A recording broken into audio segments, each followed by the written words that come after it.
Hello and welcome to another installment of Under the Dome, Town Meeting TV's program connecting you with your local legislators.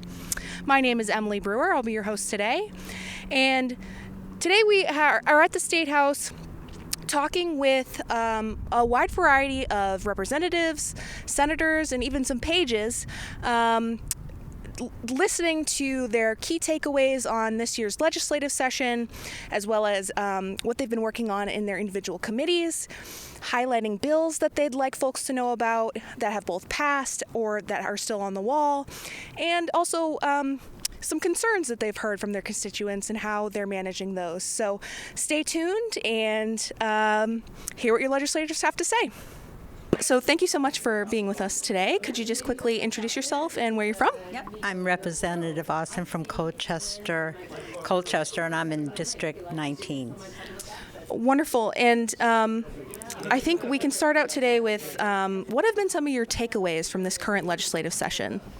I think my framing, education has been big, and I think it's been big on everybody's minds in terms of how to provide a quality education, equal opportunities to all Vermont children at an affordable price, and it's a tough problem to solve because some things are in the legislators' control and some things aren't, and they all impact property taxes and funding. So I was on education for my first 3 terms as an educator. I was an educator for my whole career, so I do understand education. I've been through on the other end of transformations, being a teacher and a school counselor when transformation legislation came down from the legislature, so I've been on that side of it, and I've always been concerned about the implementation. The ideas are very good, they're very noble, and but it's the implementation where I've seen it not been done with the kind of fidelity that I would hope would happen. So I just am following this particular bill, 454, very closely in the House, and now it's in the Senate, to just try to understand the implementation and the funding piece of it. And so you mentioned that you were on the education committee before. What committee are you on now?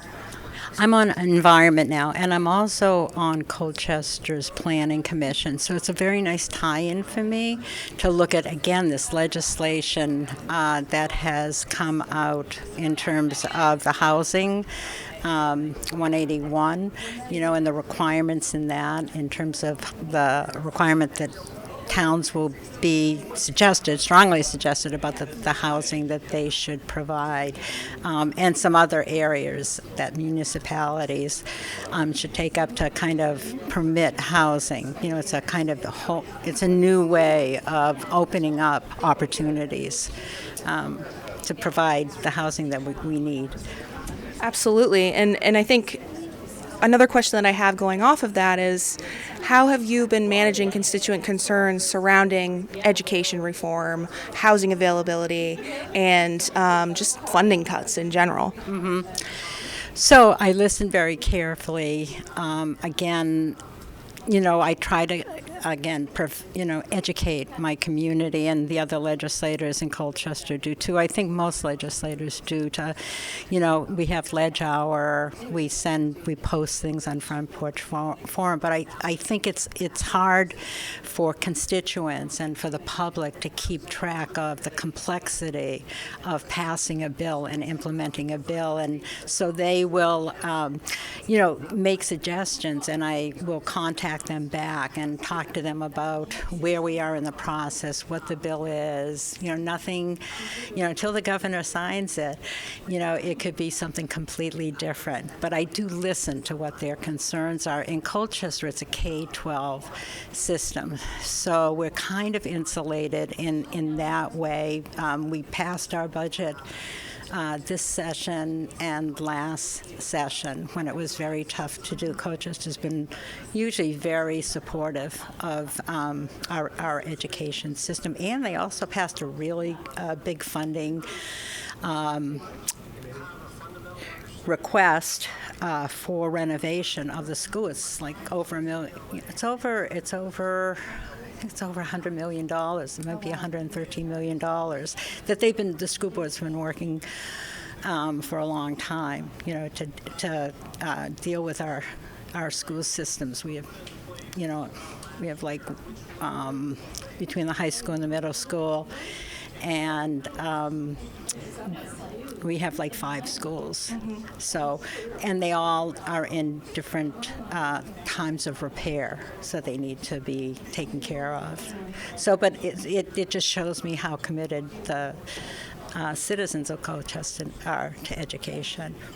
Absolutely, and I think continuing on with a couple of bills, you mentioned a bill earlier about education. Mm-hmm. Are there any bills that you would like to highlight that have been moved off of into the next round of processing, as well as any bills that were left on the wall that you'd like to highlight as a priority?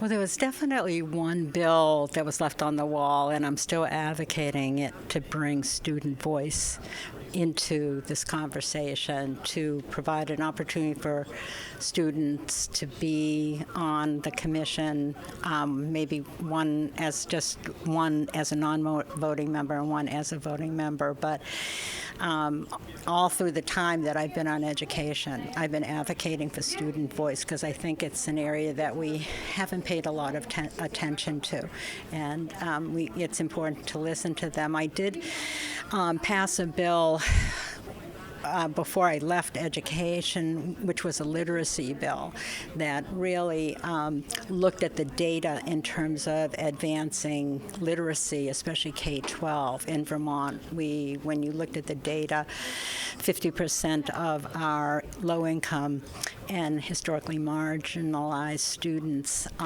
were not meeting proficiency in literacy and reading particularly. So that bill kind of looked at a balance of different methods, and one method that seemed to be more successful in terms of teaching that population. So I was really happy that bill got passed and signed by the governor and is now being implemented. But unfortunately, the professional development for teachers to learn this method, the funding from the federal government will be cut, and that's extremely disappointing to me, because that will slow down the implementation. Is there anything else that you'd like to add before we wrap up? Maybe how folks can contact you as well? Sure. So anybody can contact me if you go to Sarita Austin, or S. Austin at ledge.state.us. .vt.us. You can, look me up, or Google, look at me up on the Ledge page. So it's S. Austin at ledge.state.vt.us. Just so I get it straight. But that would get you to me and all my contact and biography and the bills that I voted on and presented and stuff like that. Wonderful. Thank you so much for chatting with us, Representative Austin. We really appreciate it. I'm Representative Kate Logan. I represent the Chittenden-16 district, which is central Old North End, downtown, and a little piece of Pine Maple in Burlington. Great. And we'll start off by talking a little bit about some takeaways that you've had from this legislative session. Yeah. Frankly, it's been difficult. We have a very different political dynamic here and within the State House, and then obviously a quite different political dynamic at the national level. So there's a lot of uncertainty about the impact of federal policy on the state. So hard to do anything right now. We're still waiting for everything to shake out. Then within the context of the legislature, it has been challenging, I think, for us to figure out how to work with our new Republican colleagues. A lot of them were elected in with very clear ideological commitments, and just getting to know each other and figuring out ways to work with each other and be able to communicate clearly with each other and effectively with each other has been, I think, one of the things I focused on a lot, primarily in the context of my committee. And would you say that this year in particular has been more difficult than past legislative sessions? Yes. Yeah, quite a bit. We have some really big policy issues that we're taking on. I know that voters were very concerned about affordability last election day, and sent a message to lawmakers that we need to be focused on affordability. Folks were really upset about their property tax increases. But then, for example, some of the proposals that we saw coming from the Scott administration on education went well beyond property tax reform and into a complete overhaul of the school system that only showed that it would save us money on property taxes by firing nearly half of our educational staff across the state, which I find untenable. So we're finding ourselves in a position right now where, because we don't have the ability to override a governor's veto, we're getting into intractable spots where we can't negotiate because we just simply can't compromise in the way that we would need to in order to come to agreement, because it's really been sort of a dynamic where it's what Governor Scott wants or nothing. So I'm not enjoying it. Yeah, and with that being said, how have you been able to manage constituents' concerns surrounding affordability, education reform, considering that it's been so difficult this session? Well, I will say that I do think a lot of my constituents' concerns around affordability are coming down to us from places that we have very little control over. This is national and international economic dynamics that are playing out right now that are deeply impacting Vermonters, like the cost of health care. We need national reform of health care. And it's not going to happen anytime soon. And we're really struggling to figure out how, in a rural state that doesn't have a huge, huge economies of scale, how we're going to be able to cut costs back so that healthcare insurance rates in Vermont don't continue to balloon out of control. I think that's one of the major costs that we're seeing. Other things are completely out of our hands, like President Trump's tariffs. The cost of education, higher education. A lot of these issues are being decided on the national scale, and I think our congressional delegation is doing an excellent job, but there are 3 out of hundreds up down in Washington, D.C. who are making decisions, and we're working against presidential administration that just fundamentally thinks differently about the economy than we do. Can you tell us a little bit about what committee you're on and the work that you've done within that committee, particularly any bills that you'd like to highlight or shed light on, either ones that have passed or ones that have stayed on the wall? Sure. I serve on the Environment Committee. Very different makeup of the committee this year. Last session, it was Environment and Energy. Those 2 committees have been split into 2 different committees this year. So I'm on the Environment. We do traditional environmental legislation, land use, solid waste, toxins, recycling, wildlife, things like that. We've been working fairly well together as a committee. We've had a lot of discussion. The new folks on the committee include returning legislators who'd been reassigned from another committee, as well as most of the new folks actually new to the legislature. They're all Republicans on our committee, and come from a background of having a deep passion for the environment, actually. So we've had some disagreements about small details, I think, but overall, we want clean water, clean air. We want to maintain working farmlands, working forests. We want to ensure that we maintain Vermont's unspoiled landscape and that we build densely and balance that against our housing needs. So overall, I'd say we're philosophically finding a lot of alignment in that committee, which is very encouraging. So, like I said, most of the good work is happening at a much smaller scale by building relationships with our colleagues around certain policy areas. And then we've been, I think because we can't go out with a huge agenda like we've been able to do just in the last session, we're working on more fine-tuned refinements to our environmental policy. So we have been passing legislation out of our committee on things like reducing calcium chloride contamination of our waterways and things like that. I do think one of the limitations that we do have is that we can't spend any money.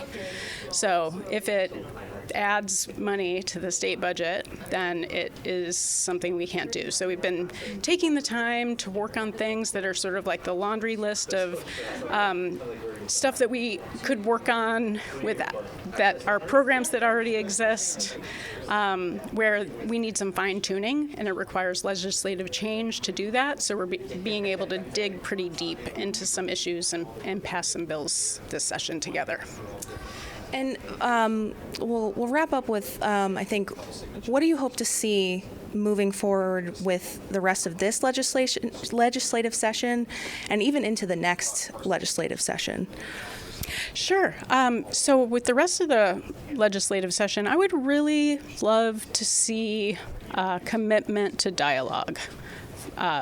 I am a progressive / Democrat from Burlington. I am happy to sit down and talk with anybody. I think we need to be able to agree on what a problem is and then discuss the various options for how to address that problem. And we really need to find ways to actually compromise. I would use like the GA Motel Hotel program as an example. That was an area this year where we would not compromise with the governor, and it ended up making it impossible for us to pass a budget adjustment act this year. We're going to run up against that same type of issue next year. If Governor Scott really wants to head a particular direction, we need to understand why. But we're not getting a lot of explanation. We need to be able to all sit down at a table together and not come to the table with already pre-decided positions that we can't negotiate on. I would love to see that happen everywhere. That means everybody needs to come ready, fully informed on the issue, very clear about what they're trying to accomplish, and then really willing to get into the weeds and work on a negotiation. I would love to see that happen. I'm not terribly optimistic. And then going into the next session, I do hope that we see political leadership emerge in Vermont that provides a clear vision to voters about how we're going to address the issues that we're facing in our communities, not through just political rhetoric that makes it seem like one party versus another is incapable of providing the solution or determined to make life unaffordable or going to take your rights away or something like that. I think voters need to hear clear policy proposals. And I think, like I said, I'm a progressive / Democrat, and I think we have great solutions for folks. And I would like to see progressive leaders stand up and provide a very clear picture of that vision over the next year, and then see the election go our way. Well, thank you so much, Representative Logan. I think, do you want to just let your constituents know how they can reach out to you? Sure.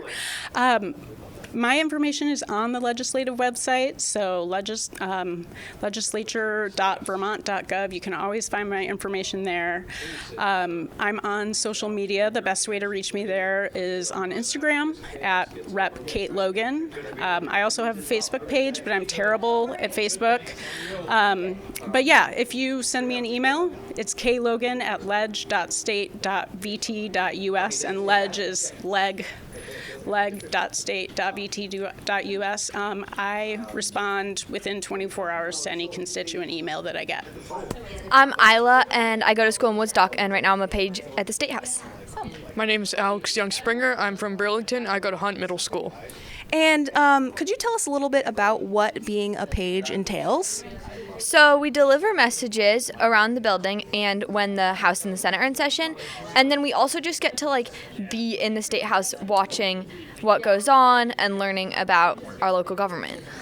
And how did you get involved with being a page? Well, it is a program run through the State House, and I've always been into politics, and my family told me about it, and it sounded just like a great opportunity, so I applied. How about you? I actually had a family friend who did it, and I am actually not into politics, but I'm just a lifelong Vermonter, and I thought it would be really cool to understand my government better, and then also if in the future I do something that ever involves the government, which it might, even if I'm not a politician, I thought that would be a good understanding to have. So is this your first time being a page? Yeah, so it's an 8th grade program. Okay. And you apply early 8th grade, and then there are 3 sessions. And so we're in the last session, so yeah. And have you enjoyed it so far? Yes, it's a lot of fun. It's very interesting to see how the legislative process works firsthand. You get to sit on the Senate floor, the House floor. It's just great if you're interested in Vermont politics, any of that. Yeah, I would say it's been super cool. And I think my favorite thing to learn has been I knew everyone could come in, but how many people actually take advantage of that and come into the State House, and how you can go into a committee or watch the House or the Senate. It's cool. What's been your favorite part so far? My favorite part we get the chance to research a House bill and a Senate bill, and my favorite part has been researching those 2 bills because you got to talk with a representative or senator who introduced the bill. It's just very interesting to learn about one bill and really or 2 bills and focus on it, in on it, and just kind of see how the bill process works. That's awesome. Yeah, I think it's been cool to research bills. And like I said, it's been cool to see how many people just come here. Yeah, the bills have definitely been cool to research and understand. And you find yourself following certain bills and saying oh, I remember when that was in the Senate and now it's in the House and that's probably going to look like this. Yeah, it's cool. Any advice you might have for people that are interested in being a page? I would say don't tell yourself that you have to be interested in one thing like politics. I am not interested in politics exactly, but I still have a lot of fun doing the program. And also I live a little ways away. So I would say don't let that put you off either. I'm able to drive up here with a family member, but I have friends who stay up here, and so you can definitely figure out a way to be here even if you live a ways away. Yeah, it is a great opportunity for anyone who's looking for to learn more about Vermont. And you do have to do your schoolwork here, but you will have time. It's very manageable, and your teachers will help you with that. It's a really good program. Hi, I'm Thomas Chittenden. I represent the southeast quadrants of Chittenden County. And could you tell us a little bit about some of your overall takeaways from this legislative session? This session is very challenging from the start at the Vermont level, but what makes it more challenging every day is literally the chaos that comes out of D.C. And what's looming on the horizon are just a lot of black clouds about funding holes, gaps, and how much more difficult next year is going to be. There's just no money out there, and there's looking to be even less, and every dollar has a constituency, and there's a lot of important services that I do feel that are going to be strained over the coming year and a half, and they already are strained. So. Sure. And how are you managing concerns from your constituents around stuff like funding cuts, education reform, affordability? So I do respond to emails as much as I possibly can. I will say when I get an advocacy bomb, sometimes an organization will ask all their members to send me emails. I take some time before I get back to those just so I can get my thoughts together. But individual notes, phone calls definitely take as much as absolutely possible. We also do a lot of sessions or town halls. So this past Sunday, Senator Lyons, Senator Ram Hinsdale, and myself were all seatmates. We did a Zoom. We had about 80 people on Sunday night, and then last night I was with South Burlington, with their school district, their superintendent, talking specifically about education funding. And a couple of weeks ago I was in Richmond. Basically, if the communities that I represent invite me to something, I show up. But I don't show up unless I get invited. It's just kind of weird. Fair enough. And would you say that a lot of the challenges that you have been facing in this legislative session are mostly due to issues on the national level, or are you finding that there's been frustrations at a state level as well in sessions?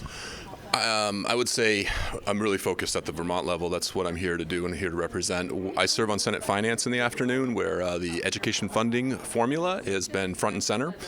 We have received a bill from the House, which was based on or inspired by what the governor put forward, overlaying what the governor outlined with what the House came up with where a continued conversation as well as information and perspective. We're diving deep into a lot of the nuances, really in the weeds on an adjustment, as well as the timeline, which is an important factor, and how that will transition should it go forward. I'm optimistic that we're going to make another important change to how we fund and educate our kids, which is something we've been doing repeatedly for 100+ years, and hopefully we'll keep doing it for another 100+ years. So you're on the Senate Finance Committee. Are there any other bills that have passed that you'd like to highlight, or any bills that were left on the wall that you'd like to mention?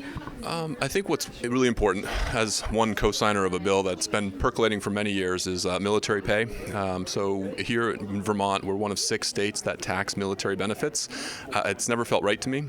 This is my 5th year doing it.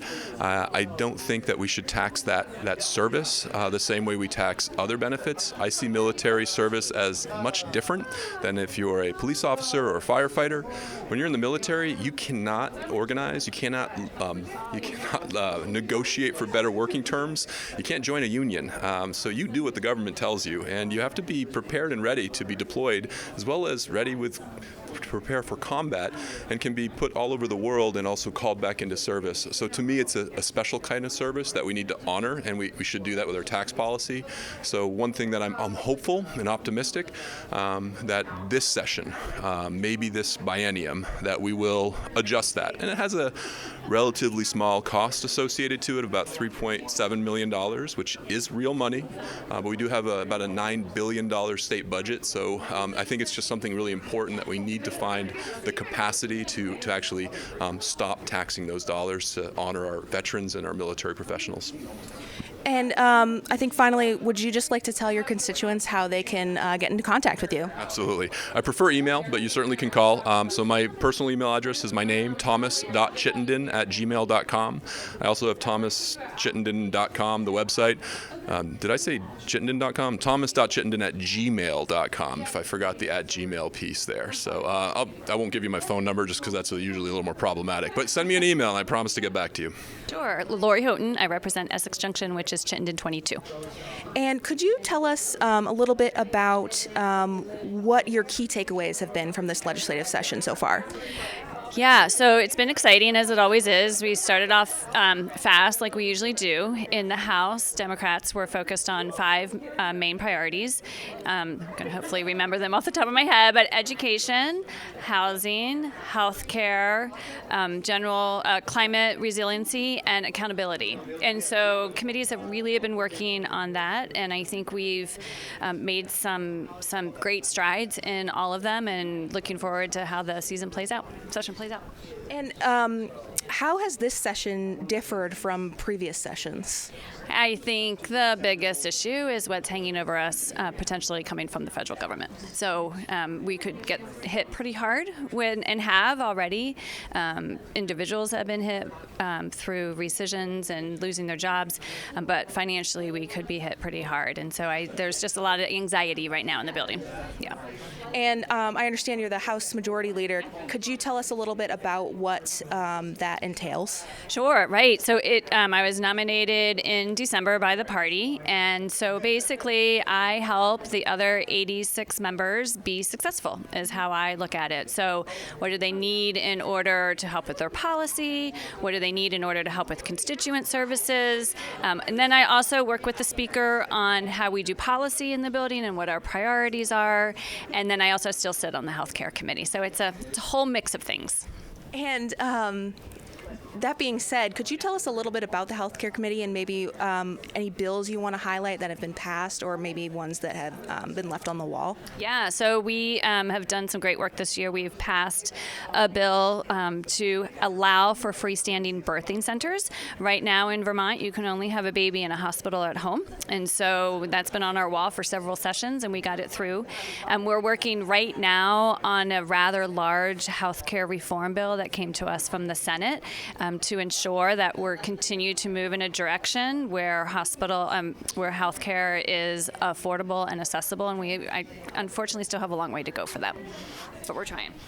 And you mentioned worries around financial instability. How are you managing constituent concerns around affordability, healthcare, funding cuts, stuff like that? Yeah, so we're trying really hard to be out in the public and connecting with their constituents and hearing their stories and understanding what's important to them, where they think we're doing well and where they think we're lacking and how we can do better. And that work will obviously continue through the off session as well.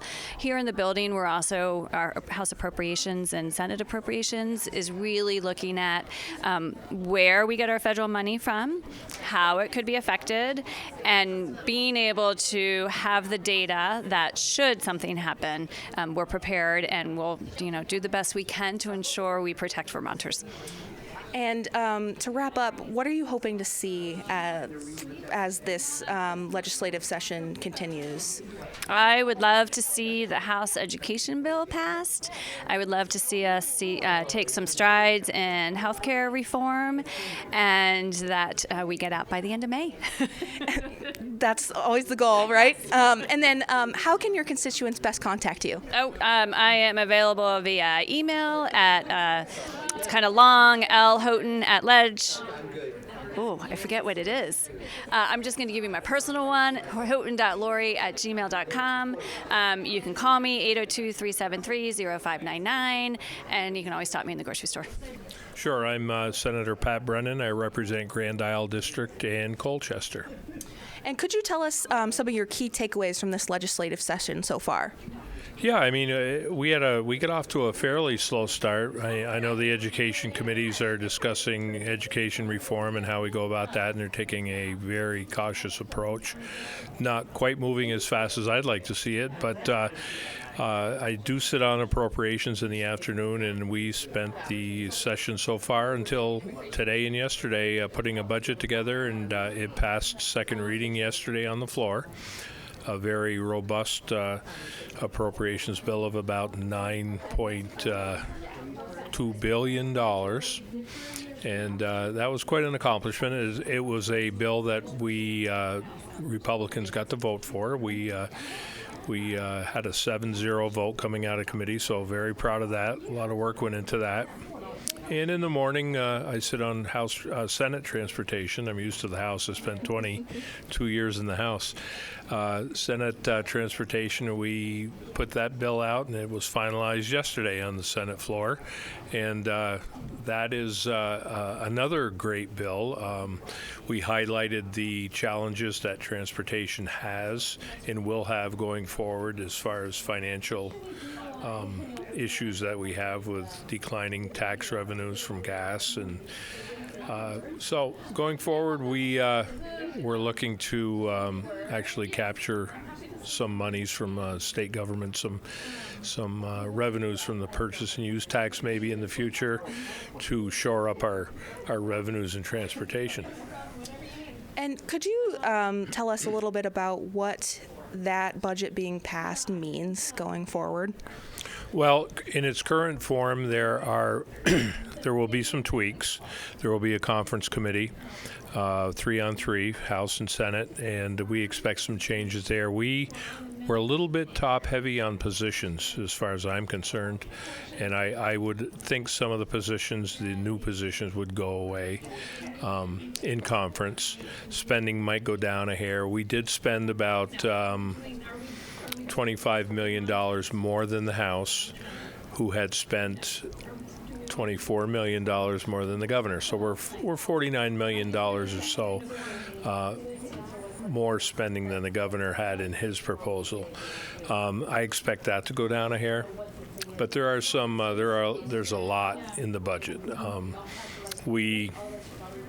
I think in one-time spending, we spent about $111 million and tried to take care of all the requests we had. You know, everybody didn't get exactly what they wanted or as much as they wanted, but we covered a lot of bases in that bill, and I think in general folks are happy with it. Yesterday was a voice vote, and I didn't hear any nays, maybe 2 or 3 in the background, so it was a fairly good bill. Now, what are maybe some concerns that you've been hearing from constituents, and how have you been managing those? Well, I think during the campaign and currently, the majority of the concerns are property taxes, affordability, housing. I think we addressed housing. We put $30 million into the homelessness program. We continued that spending.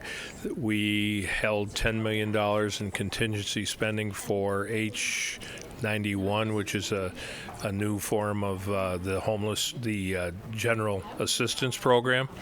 Moves in a different direction to more permanent investments in housing. The affordability part of things will come with education reform, and I can't really speak to that yet because we haven't finalized that bill.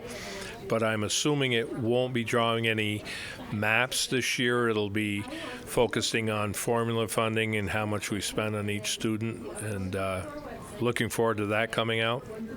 But yeah, the general concerns are affordability, housing, public safety is an issue. And the judiciary committees are working on bills to ensure, shore up public safety concerns. Those are the main issues. And how would you say this legislative session has differed from past sessions that you've been a part of? Well, I sense a mood of collaboration this year. The numbers are closer together. There's not a supermajority anymore. The governor has veto power and able to sustain a veto. So legislation being put forward is more considerate and with respect to, just the concerns that it could be vetoed and sustained.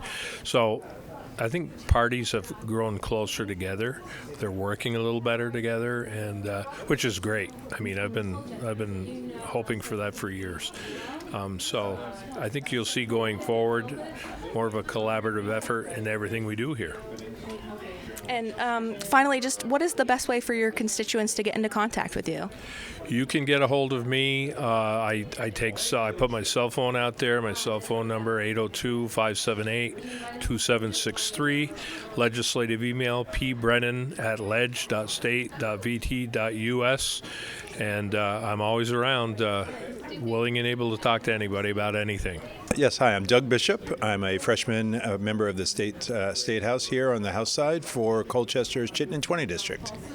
So this being your first time serving in the House, what are your key takeaways from this session? Well, I think a common experience for most first-year legislators is it's a pretty steep learning curve. I'm serving on the House Human Services Committee, and while I had some familiarity with the human services apparatus of the state of Vermont and the Agency of Human Services, certainly getting a much greater in-depth education on that at the start of the session before we started diving into the real meat of some issues that we're handling. And could you tell us a little bit more about your committee, as well as maybe some bills that you'd like to highlight that have passed, or bills that are still on the wall that you'd like to mention? Sure. So in the Human Services Committee, we're looking at the vast work of the Agency of Human Services. So it's pretty comprehensive. So from day to day, we're doing a variety of things. But one of the more significant pieces of legislation that's come through our committee and through the House, and it's over in the Senate side at the moment, relates to how we can reimagine supporting the homeless here in Vermont. Try to move from, there's been a lot of conversation about the motel voucher program, and while it may provide a roof over someone's head, hasn't met the real needs of supporting the homeless here in Vermont. So through H91, the bill that went through our committee, we are trying to create more supports, greater wraparound services, and also moving into more local solutions by hopefully working in collaboration with the community action agencies.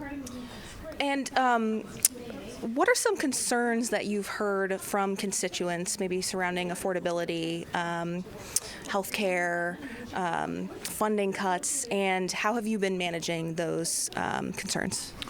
Well, I've actually found that the messages I'm receiving from constituents have been really quite diverse. I can't say that there's been one issue that's been predominant since I've been here. Clearly, on the campaign trail, there was a lot of conversations about affordability, about our education system, and those have continued. But I'd say really the interests of the constituents are as diverse as the issues being handled here in the building. But it's always helpful to gain perspective from someone who writes in or sends an email. So I always value those. Just been a little surprised, I guess, by the breadth of the issues covered. And finally, what do you hope to see as the legislative session continues and comes to a close? Well, I'm hoping that we can keep dialogue open, that we can make some progress. We desperately need to make on a variety of issues, and I think working across party lines, keeping conversations going. I have found in my short time here that this is a place with committed individuals, I think, who have vast interests and are interesting people. So I think we've got the tools, the people to move forward on issues and hope that we can do that. Wonderful. And then just what is the best way for your constituents to get into contact with you? Yeah, constituents can email me at any time. That's probably the best thing. Pops right up in my legislative inbox. So that's dbishop@leg.state.vt.us. It's a bit of a mouthful, but if you go to the legislative website, you can find all of your legislators, and I'd really encourage folks to contact them and reach out. Or see where your local legislators may be having legislative hours. We do it monthly at the Burnham Library in Colchester while we're in session, and we'll design what we can do outside of session in the coming months. But it's been great to have Saturday morning sessions once a month to catch up with folks. Wonderful. Well, thank you so much, Representative Bishop. Really appreciate you chatting with us. Absolutely. And that's it for our trip to the State House. Thank you for watching Town Meeting TV, and stay tuned for more Under the Dome content.